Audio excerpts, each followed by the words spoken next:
জন্ম আৰু মৃত্যুৰ একেটা পাত জীৱনেদি উজাই যাব লাগে জন্মদিন তাৰ সেউজীয়া পাৰ ঘাট। দিল্লী যেন আজিও বৰষুণত তিতিছে, পৰাকুচিত এটা শব্দৰ সন্ধিয়াই গজালি মেলিছে। থস্যু কলাম বিশ্ব মৰাম পৰ্বা গ্ৰহণ তোমাৰ নাম প্ৰণৱ কুমাৰ বৰ্মন। মহিলা শ্বহীদ মাংৰি উগা। তোমাৰ স্মৃতিৰ ডেস্কটপখন কি জানি 16 কলৰত আছিল।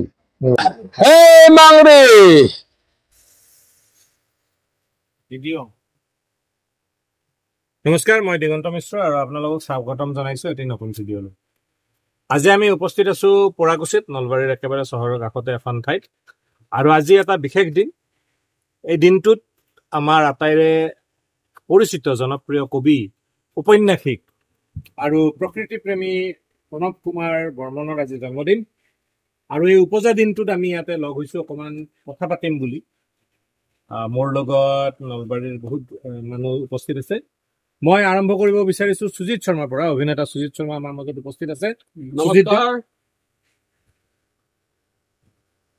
আপোনালোকে সকলোৱে জানে অতি চিনাকি নাম, অসমৰ লব্ধ প্ৰতিষ্ঠ কবি প্ৰণৱ কুমাৰ বৰ্মনৰ আজি উপজা। মই জাষ্ট আপোনাক ধন্যবাদ জনাইছো সুজিত দা। আপুনি আমাতকে জ্যেষ্ঠ যথেষ্ট সন্মানীয় ব্যক্তি আৰু আপুনি অভিনয় জগতৰ লগত, নাট্য জগতৰ লগত বহুত দিন ধৰি জড়িত। আপোনাক সুধিব বিচাৰিছো, আপুনি আমাৰ অসমীয়া নাট্য জগতৰ এজন পুৰণা ব্যক্তি, পুত্ৰ আপুনি ফণী শৰ্মাদেৱৰ আপুনি পুত্ৰ আৰু নটসূৰ্য ফণী শৰ্মাৰ আপুনি পুত্ৰ। আৰু মই জাষ্ট এই মুহূৰ্তত এটা বস্তু সুধিব বিচাৰিছো, প্ৰণৱ কুমাৰ বৰ্মনৰ নাটকত আপুনি অভিনয় কৰিছে। মই থুলমূলকে জানিব বিচাৰিছো, আপুনি ফণী শৰ্মা, নটসূৰ্য ফণী শৰ্মাৰ আপুনি পুত্ৰ, মানে আপোনাৰ এটা দীঘলীয়া এটা নাট্য যাত্ৰাৰ এটা পৰিক্ৰমা আছে। আপুনি অভিনয় জগতৰ লগত দীঘলীয়াভাৱে জড়িত। প্ৰণৱ কুমাৰ বৰ্মনৰ নাটকত অভিনয় কৰি আপোনাৰ কি অভিজ্ঞতা হ'ল? অভিজ্ঞতা মানে সাংঘাতিক অভিজ্ঞতা। মই যেতিয়া মানে নাটকৰ জগতত প্ৰৱেশ কৰিছিলোঁ, বিভিন্ন ধৰণৰ নাটক কৰিছিলোঁ, বিভিন্ন মানুহৰ জীৱনক লৈ পেলাই বা বিভিন্ন মানুহৰ জীৱনৰ আধাৰক লৈ পেলাই আমি নাটক কৰিছিলোঁ। কিন্তু আমাৰ তেজপুৰৰ ওচৰতে ঢেকীয়াজুলি, তেজপুৰৰ ঘৰ আমাৰ কাষতে ঢেকীয়াজুলি, তাতে আমি সৰুৰে পৰা শুনিছিলোঁ যে অসমৰ প্ৰথম মহিলা শ্বহীদ মাংৰি উৰা। কিন্তু আজিলৈকে সেই চৰিত্ৰটো লৈ পেলাই কোনো ধৰণৰ আলোচনা নাটকৰ আজিলৈকে মানে বা কোনোবাই তেওঁৰ জীৱনৰ আধাৰত কিবা এখন নাটক লিখো, আজিলৈকে তেনেকুৱা কোনেও আজিলৈকে প্ৰস্তুতি কৰা নাছিলে। আৰু আপোনালোকে হয়তো শুনি আচৰিত হ'ব, মই মাজে মাজে এটা সময়ত ৰসগোল্লাৰ কাৰণে বিখ্যাত আছিলে ওৰাং। এইটো মই শুনা কথা দেই, কাৰণ এইটো বুৰঞ্জীৰ ওপৰত বহুত বিতৰ্ক হয়, শুনা কথা। আৰু এই যি অসমৰ প্ৰথম মহিলা শ্বহীদ স্বাধীনতা আন্দোলনৰ, কিছুমান মানুহে এই কথাটো ক'ব খোজে যে মাংৰি ওৰাঙৰ উপাধিৰে,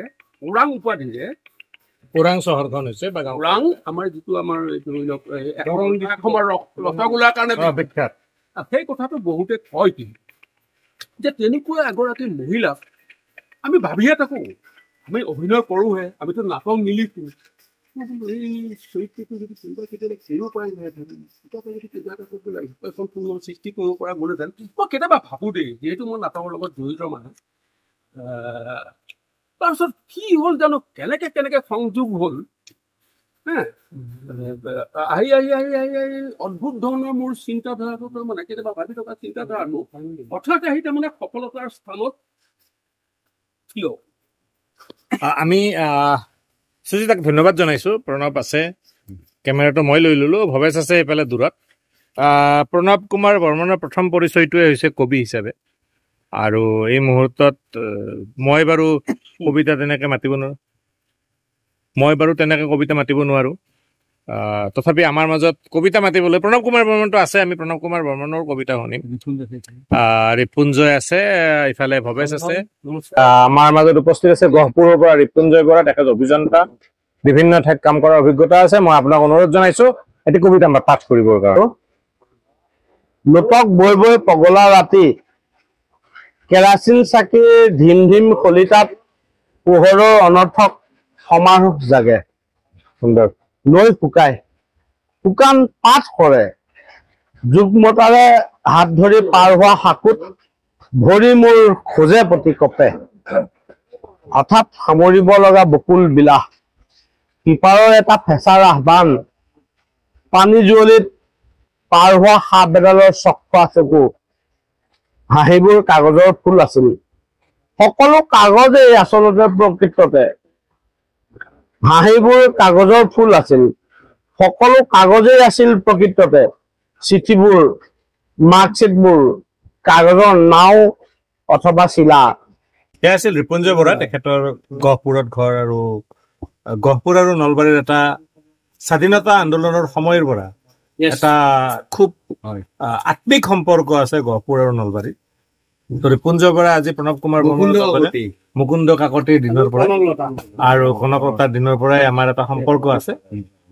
আজি ৰিপুঞ্জয় বৰা আমাৰ পৰাকুছিৰ এই ঘৰত উপস্থিত আছে য'ত আমি কৈছো পৰাকুছিত এটা শব্দৰ সন্ধিয়াই গজালি মেলিছে আজি তো আমি এই মুহূৰ্তত আন এজন কবি কম্পিউটাৰৰ এক্সপাৰ্ট হাইটেক কম্পিউটাৰৰ স্বত্বাধিকাৰী মৃণালজ্যোতি শৰ্মা আমাৰ মাজত উপস্থিত চন্দন আছে ভৱেশ্বৰ ওচৰলৈকেও আমি যাব লাগিব তো প্ৰথমতে আমি মৃণালজ্যোতি শৰ্মাৰ ওচৰলৈ যাম কবি প্ৰণৱ কুমাৰ বৰ্মনৰ জন্মদিন উপলক্ষে দুফাকে কবিতা সুন্দৰ বৰষুণ আহিছে আমি কৈছিলো দিল্লী যেন আজি বৰষুণত তিতিছে পৰাকুছিও তিতিলে অভাৰ টু মৃণাল কবিতাটো হ'ল কি তোমাৰ স্মৃতিৰ ডেস্কটপখন কি জানি 16 কলৰত আছিল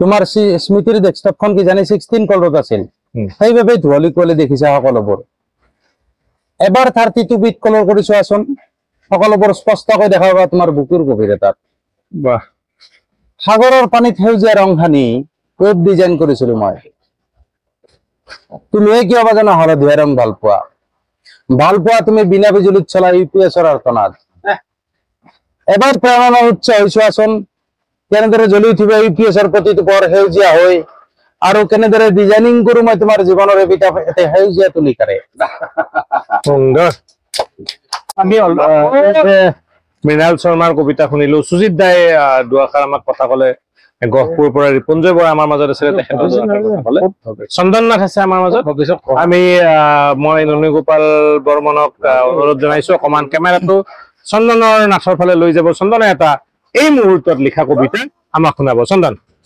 জ্ঞাপন কৰিছো প্ৰণৱ কুমাৰ বৰ্মন মানে এটা অনুষ্ঠান আৰু এই অনুষ্ঠানৰ আজি জন্মবাৰ্ষিকী আজি এই জন্মবাৰ্ষিকী শুভপাঠখনত এখেতলৈ মোৰ তৰফৰ পৰা আন্তৰিক শুভেচ্ছা শুভকামনা জ্ঞাপন কৰিছো সো তেখেতক শুভেচ্ছা জনোৱাৰ বাবে এইমাত্ৰ এটা কবিতা লিখিছো কবিতাটো নলবাৰীয়া ভাষাত লিখিছো আৰু নলবাৰী ভাষাটোক মই আগবঢ়াই নিয়াৰ কাৰণে চেষ্টা কৰো গতিকে ভুল হলে ক্ষমা কৰিব কবিতাটো আওৰাইছো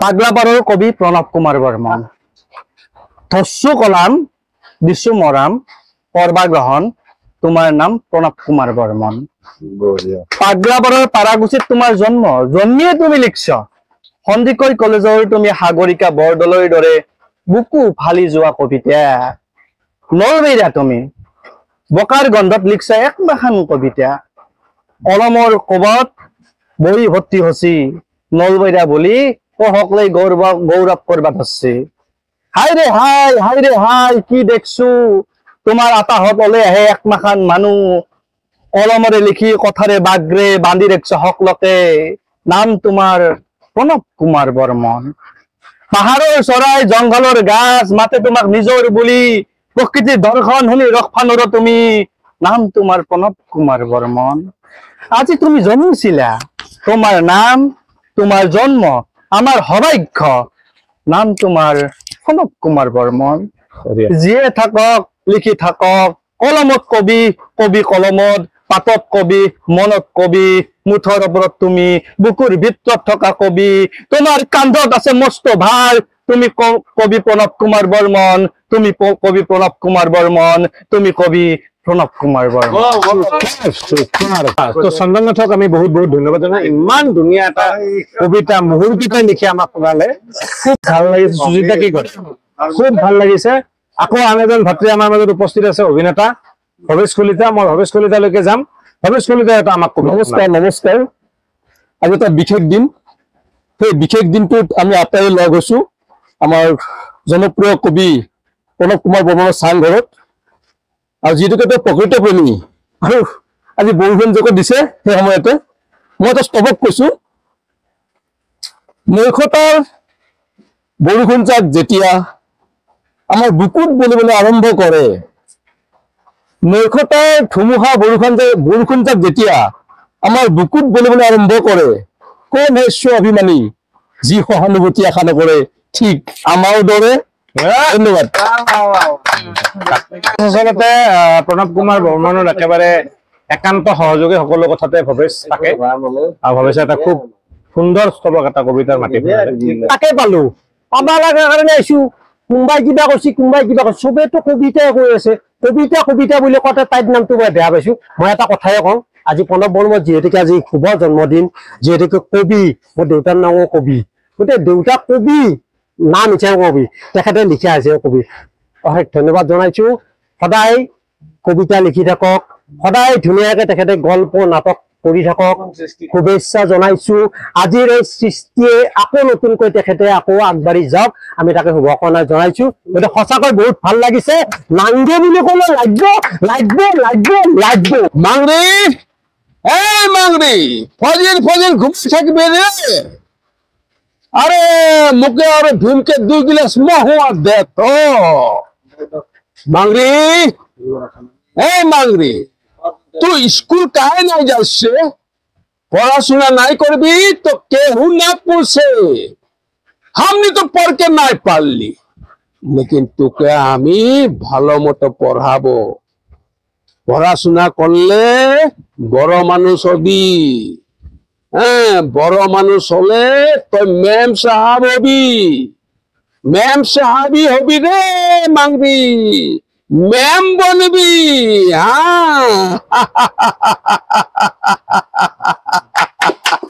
অনুষ্ঠানটো শেষফালে আহি উপস্থিত হৈছো। আমি আৰম্ভণিতে কৈছিলো যে আজি আমাৰ কাৰণে এটা খুব আনন্দৰ দিন, যে আমাৰ নৱপ্ৰজন্মৰ এজন জনপ্ৰিয় কবি, ঔপন্যাসিক, নাট্যকাৰ, প্ৰকৃতি প্ৰেমী প্ৰণৱ কুমাৰ বৰ্মনৰ আজি জন্মদিন। আৰু এই জন্মদিনৰ আজি প্ৰায় শেষ হৈ আহিছে, কাৰণ এতিয়া মাজনিশা বৰষুণ আহিছে। কাৰণ প্ৰকৃতি প্ৰেমী প্ৰণৱ কুমাৰ বৰ্মনৰ জন্মদিনত যদি বৰষুণ নাহে তেতিয়াহ'লে কেনেকে হ'ব? গতিকে এই মুহূৰ্তত আমি অনুষ্ঠানটোৰ সামৰণিত প্ৰণৱ কুমাৰ বৰ্মনৰ পৰা দুআষাৰ শুনিম, কবিতা শুনিম, আগন্তুক পৰিকল্পনা সম্পৰ্কে শুনিম। প্ৰণৱ, নহয়, মোৰ আজি ইমান আনন্দৰ দিন এটা যে মই মানুহজন নাছিলো ঘৰত, কিন্তু মোৰ ঘৰত এই মানুহ বিলাকে আহি পেলাই মোক শুভেচ্ছা জনাবলৈ ৰৈ আছিলে। তাৰপিছত মই আহিলো, আহি পেলাই এতিয়া আমি কি কৰিছো, আমি এতিয়া অকমান কি আৰু যিয়ে নহওক অকমান যি পালো বনাই আছো খাদ্য, এসাঁজ খাম সকলোৱে। আৰু মই ভবা নাছিলো যে এনেকে মানুহে ভাল পায় ৰাতি আহি মোৰ ঘৰত ওলাব। মই নাছিলো ঘৰত আচল কথা, কিন্তু যিয়ে নহওক খুব ভাল লাগিলে। মৃণাল আহিলে, দিগন্ত দা আহিলে, সুজিত দা আহিলে, বিপুল দা আহিলে, নয়ন দা আহিলে, ৰিপুঞ্জ আছে, চন্দন আহিলে, দিগন্ত দা আহিলে, নন্দী দা আহিলে, যোগেন আহিলে, ৰিজু আহিলে, আমাৰ ধন ভাইটি আহিলে, হিতেশ আহিলে।